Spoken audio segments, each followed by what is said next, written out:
بكم معايا من جديد في قناتكم للطبخ والجمال. وإلا كنتوا اول مره كتشوفوا القناه اولا كتصادفوا القناه فما تردوش بالاشتراك بالضغط على المربع الاحمر اسفل الفيديو، وايضا يعني الضغط على واحد الجرس الصغير كيخرج باش يوصلكم الاشعارات ديال الفيديوهات ديالي اول باول.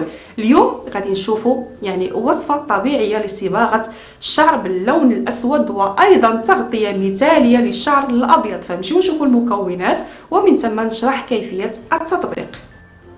بالنسبه لوصفه صباغه الشعر باللون الاسود طبيعيا وايضا تغطيه مثاليه للشيب سنحتاج للعناصر الاتيه. عندي هنا الحنه الخاصه بالشعر، عندي السلميه مطحونه او المريميه حتى هي هكا مطحونه بشكل جيد، حديده الحمراء حتى هي مطحونه بشكل جيد، والعفصه او العفص هكا محمص ومطحون بشكل جيد حتى هو. وبالنسبه للاعشاب هذا هو الشكل ديالها، يعني قبل ما نطحنها. عندي هنا السلميه او المريميه كيجي الشكل ديالها بحال هكا. عندي العفصه هذا هو الشكل ديالها من يلاه شريتها يعني من عند العطار، وهنا من بعد ما حمصتها غادي نقول لكم كيفاش حمصتها. وهذا هو الشكل ديال الحديده الحمراء. كيفاش كنطحن هذا الشيء؟ يعني كنسخن الفران ديالي ونطفيه وندخل هذه المريميه اولا السلميه والحديده الحمراء كنطفي عليهم الفرن ونخليهم يعني باش تحيد منهم الرطوبه، وكنطحنهم عادي يعني في المطحنه الكهربائيه اولا نستعمل المهراز ماشي مشكل.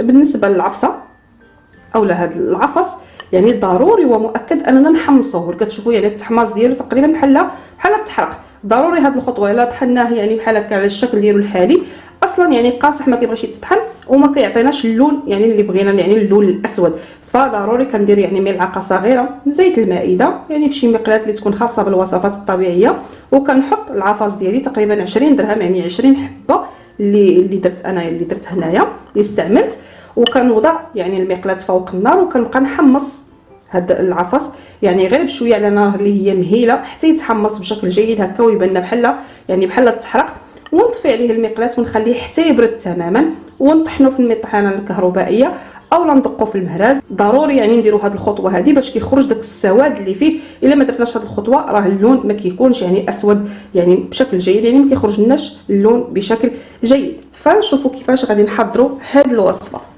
بالنسبه للمقادير فاكيد كنتعامل على حسب الطول ديال الشعر ديالي. فعندي انا هنا 3 ديال المعالق كبار ديال الحنه الخاصه للشعر. العفص كيف ما قلت عندي 20 حبه مطحونه يعني تقريبا كتعطيني 60 غرام بحال هكا. ايضا يعني المريميه اولا السلميه حتى هي تقريبا 60 غرام بحال هكا، وملعقه مملوءه جيدا كبيره يعني تقريبا هنا 30 غرام عندي لانها ثقيله الحديده الحمراء. هذا هو الشكل ديالها. كيف ما قلت بالنسبه يعني المقادير كتبقى على حسب الطول ديال الشعر، وضروري يعني هاد يعني العفص والحديده الحمراء نكثروا منهم لانهم هما اللي كيعطيونا اللون الاسود الممتاز.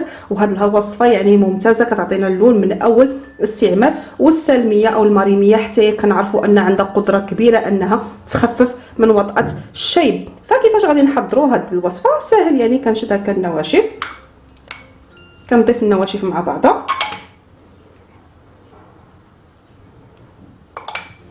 وكنخلط هكا النواشف مع بعضها، وغادي نضيف الماء الدافئ تدريجيا حتى نحصل على واحد العجينه اللي هي متجانسه يسهل عليا الوضع ديالها على الشعر ديالي.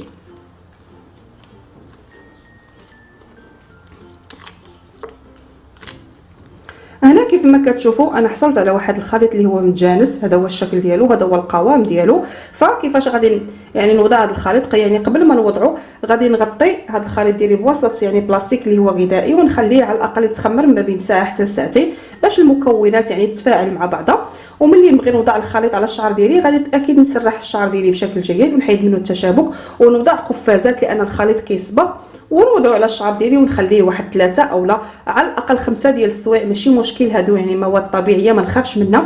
اضافه الى ان هاد الوصفه هذه كتعطينا اللون وكتعطينا حتى الترطيب لان نبات العفص كيرطب الشعر بواحد الشكل اللي هو كبير. يعني هاد الوصفه هذه كتخلي الشعر يعني هكا الملمس ديالو جميل جدا وحريري. فكانت هذه هي وصفتنا لصباغه الشعر باللون الاسود وايضا التغطيه المثاليه للشيب.